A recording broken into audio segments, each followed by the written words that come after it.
Welcome to Kino Quickly, I'm your host Disco, and today I watched the biggest movie ever made, The Avengers. This movie is a superhero movie about all the superheroes that I've previously covered in Kino Quickly coming together and stopping the big bad guy, who really isn't the big bad guy, but he's sort of framed and casted as the big bad guy for this movie. So this movie is fun because you get to see all the comic book characters you've seen in the last 5, I think, movies come together for one big giant movie that's it's almost twice the runtime of a normal movie. And when it comes to the action in this movie, there's going to be a lot of fun action that everybody's going to enjoy. If you're a big fan of wrestling, you're going to get a lot of wrestling-style action in this movie. Unfortunately, Burger King does not make its triumphant return to the Marvel franchise. I think Marvel started to move away from the idea of having all the Burger King tie-ins once they realize that they can actually make real money with their projects and they don't need to sell about half the runtime for just straight Burger King ads.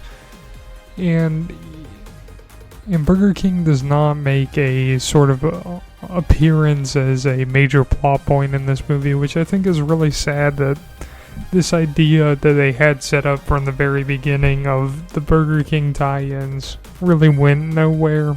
I think that's sort of a fault in the Marvel franchise.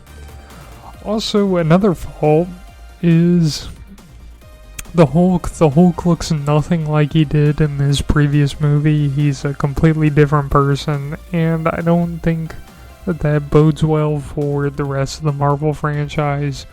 I think it's very lazy for them to recast somebody all of a sudden and pretend like nothing happened, because clearly something did happen, because the Hulk that audiences came to love and know is now gone and replaced with another Hulk who isn't as good. He's not, I don't even know his name, he's not a big actor like Ed Norton was, so seeing Ed Norton have to go and then be replaced by this amateur actor that nobody knows is very sad to see.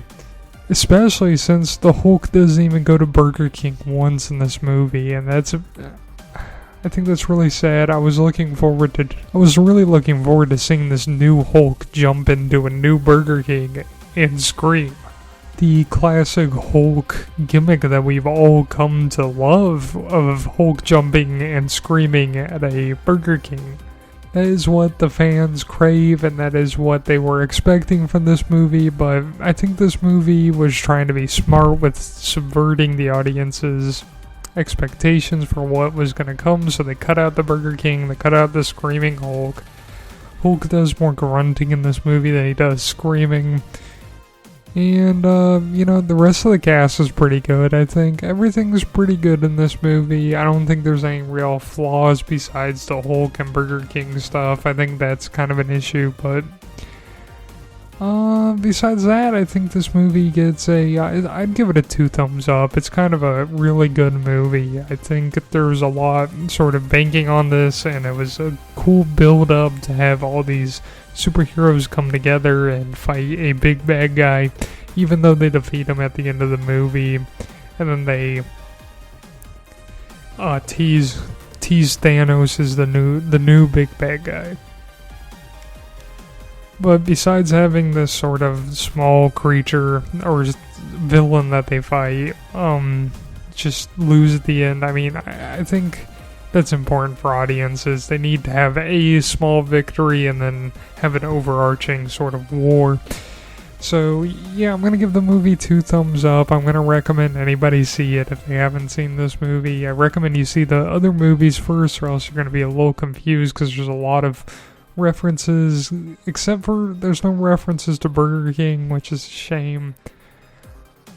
But besides that, yeah, I recommend this movie. Recommend everyone see it, and I also recommend that you have a nice day.